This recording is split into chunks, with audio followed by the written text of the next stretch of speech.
আসসালামু আলাইকুম। সেনাপ্রধান জেনারেল ওয়াকরুজ্জামান এই মুহূর্তে কোথায় আছেন?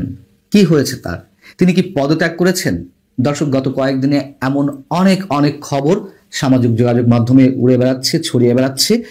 এমন খবরও বেরিয়েছে যে গত সোমবার প্রধান উপদেষ্টা নাকি তাকে ডেকে পদত্যাগ করতে বলেছেন। তারপর নাকি তিনি পদত্যাগ করেছেন। প্রথমে বলে নিতে চাই, এই খবরগুলো সম্পূর্ণরূপে গুজব। কিন্তু কেন এই গুজবগুলো ছড়াচ্ছে এবং এগুলো এত শক্ত ভিত্তি পাওয়ার কারণও বা কি রয়েছে? অনেকেরই ধারণা যে সেনাপ্রধান জেনারেল ওয়াকরুজ্জামানের কারণে রাষ্ট্রপতি মোহাম্মদ শাহাবুদ্দিন চুপুকে অপসারণ করানো সম্ভব হয়নি। তাকে সরানো সম্ভব হয়নি আরো একটি কারণে বিএনপির প্রবল আপত্তি ছিল, সাংবিধানিক সংকট দেখা দেবে।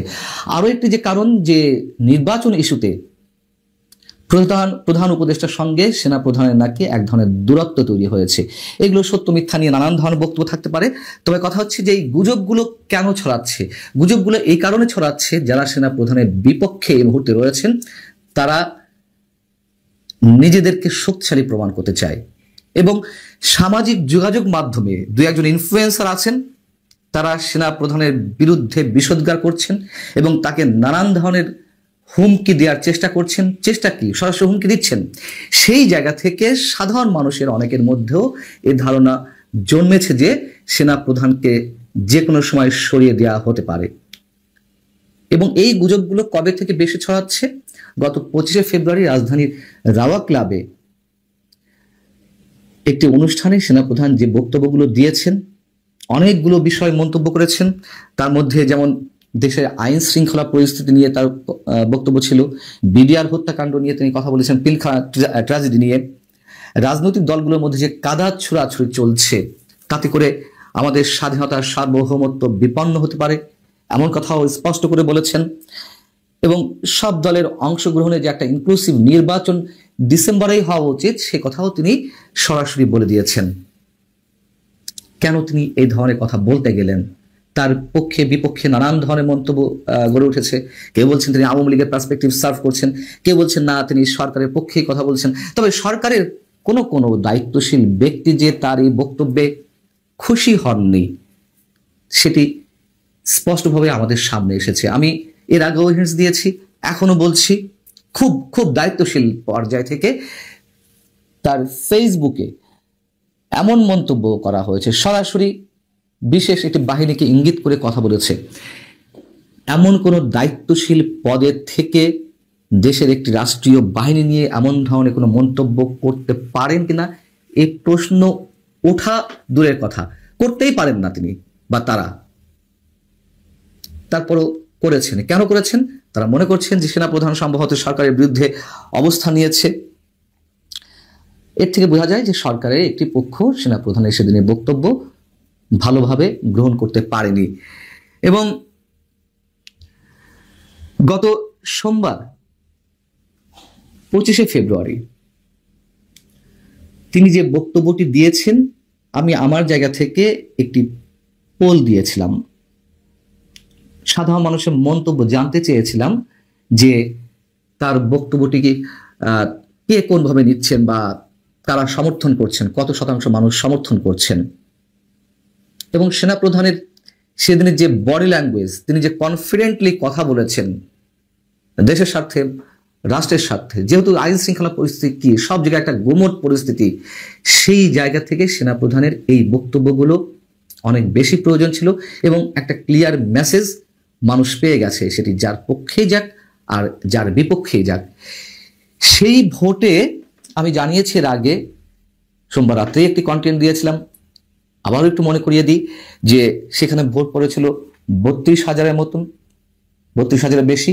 সেটি পরবর্তীতে আরো বেড়েছে এবং ওই পর্যন্ত যে সময় আমি কন্টেন্টটি করেছিলাম সেই সময় পর্যন্ত 32,000 ভোটের মধ্যে সেনাপ্রধানের বক্তব্যকে বা সেনাপ্রধানের ভূমিকাকে সমর্থন করেছেন 83% মানুষ, আর তার বিপক্ষে কথা বলেছেন বা বিপক্ষে ভোট দিয়েছেন মাত্র 14%।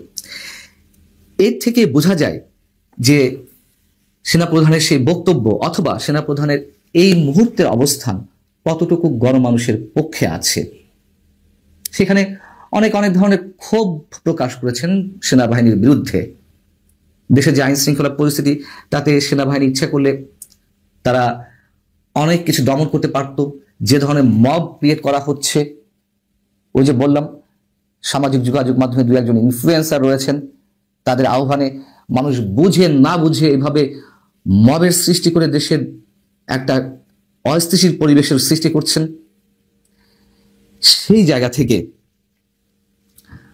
অনেকে মনে করতে পারেন যে সেনাবাহিনী ইচ্ছা করলেই সবকিছু করে ফেলতে পারত, কিন্তু আমি বারবার বলি সেনাবাহিনী তারা এই মুহূর্তে সরকারে নেই, এবং তারা যে অনেক ক্ষেত্রে নীরবতা পালন করছে এটাও সত্যি কথা, স্বীকার করতেই হবে।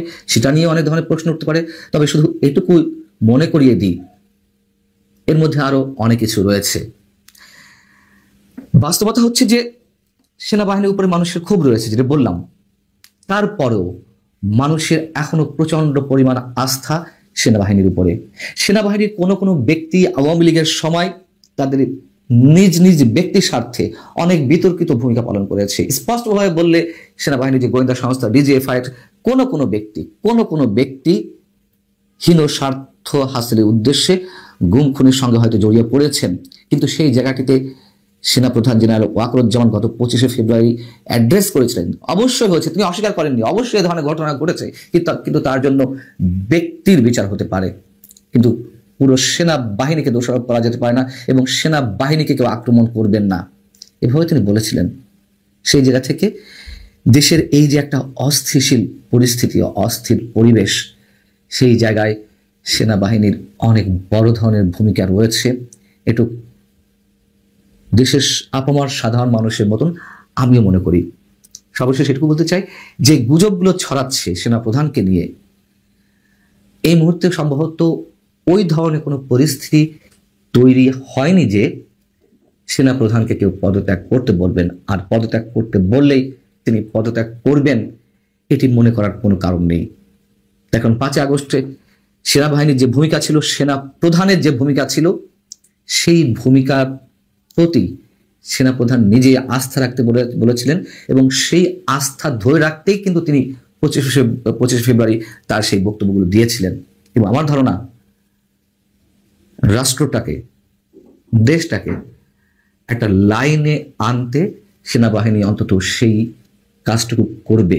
এবং একথাও সত্য, দেশের ইতিহাসে যেই 2 সেনাপ্রধান ক্ষমতা গ্রহণ করার একটা মোক্ষম সুযোগ পাওয়ার পরেও তারা ক্ষমতা নেননি, তার একজন হচ্ছে জেনারেল নুরুদ্দিন খান, আর একজন আমাদের বর্তমান সেনাপ্রধান জেনারেল ওয়াকরুজ্জামান। আল্লাহ হাফিজ, ভালো থাকুন সবাই।